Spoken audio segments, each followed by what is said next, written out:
first installment of my HLD Tech Tutorials. This series is designed to give players new to the HLD Drifter speedrun community quick and easy ways to understand how to perform techniques and strategies that are used in the speedruns of the game. These tutorials will be split into three sections. Number 1, what is the technique? Number 2, how do I perform the technique? Number 3, where do I use this technique and how is it useful? In this episode, we'll explore one of the most important parts of optimizing HLD Drifter speedruns, which is movement, and more specifically, dashing and chain dashing. Dashing is an ability that is accessible from the beginning of the game. Pressing the A button on the gamepad or spacebar on the keyboard, the drift will perform a short dash in the direction you're facing. This dash doesn't have any sort of invincibility or intangibility frames, but can be used to clear gaps, cover ground slightly more quickly than walking, reposition yourself quickly during combat, as it can be cancelled out of gun attacks and sword attacks. You can perform 3 of these dashes in relatively quick succession. There's a small cooldown before you can start doing them again, as you can see here. However, this cooldown can be circumvented by purchasing the chain dash upgrade. This brings us to the second part of the tutorial. What exactly is the chain dash? The chain dash upgrade can be purchased in the dash shop, which is located up here in the northeastern part of the town. It costs 12 gear bits, which are 3 full upgrade points. You can collect these from loot drops around the world, from certain loot crates and also dropped from some enemies. This upgrade allows you to chain back-to-back dashes infinitely as long as you have stamina to continue the chain.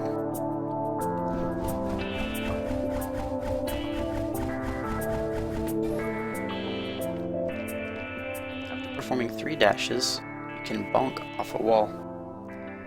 Bonking is when you hit a wall at a certain speed and bounce off of it, which causes you to do a small animation where you slide backwards.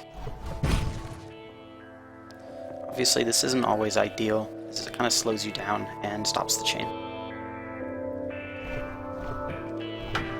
After 4 dashes, dropping the chain will cause you to do a small skid animation. You'll slide in the direction that the last dash was performed in. During the skid animation, you don't have any control over the drifter's movement, and so performing a skid and dropping the chain right before an edge can cause you to go careening over the edge and lose some life. Also, obviously, not exactly the best idea. And as such, tight areas where you don't really need to maintain long dash chains, typically doing 3 is better, or restarting the chain. And in tighter areas where bonking off walls is a high risk, you can just do multiple 2 dash chains. Although theoretically, long dash chains throughout entire areas are optimal, but are still very difficult to do and aren't quite optimized in the current routes. So now we move on to the second part of the tutorial, which is how exactly do you chain dash? Chain dashing can be a little bit tricky at first. What you have to do is after dashing once, you need to press the dash button again at the end of the dash. The timing's a little bit weird, and it also changes as the dash chain continues. You ramp up the speed of the button presses as the dash chain continues, with the rhythm reaching a consistent tempo around 6 to 8 dashes. I recommend practicing the timing in a large open area. Ideally not this area once you have more than one pillar unlocked, because it's pretty easy to hit those, and dashing around can be a tad difficult. If you haven't unlocked, the southern area is pretty wide open and a great place to practice large dash chains. Once you can actually maintain these pretty consistently in an open area, you can also come up here into the dash shop and do them in the challenge room here. These little purple pads will refill your stamina, so you don't have to worry about stopping the dash chains. In addition, if you have the skill and patience to perform 800 of these dashes around this room, you get a cool little cape. So, we get to our last part. Where do I use chain dashing and how is it useful? Chain dash is, without question, the most important upgrade in the game, and often the only one obtained in most runs.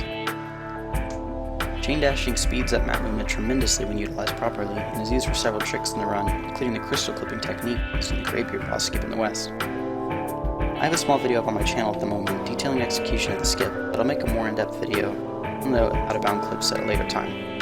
Since obtaining the chain dash upgrade is so important to the run, most early game routes try to include as many early gear bits as possible, so the upgrade can be purchased as soon as possible, usually after finishing the first boss of the run. In the current route, this is the northern boss, referred to as Priscilla. The route is always changing as new discoveries are found, so I'll link whatever the current route is in the description. Feel free to leave comments and suggestions for future videos below. The next topic will be the plinking technique and how it helps your damage in boss fights. I hope you enjoyed the first installment of my HLD Tech Tutorials. Thanks for watching and happy running. And just as an outro, I'm going to show you the difference between walking from this top guard to the south guard, and then we're going to do it with the chain dash, see how much quicker it is.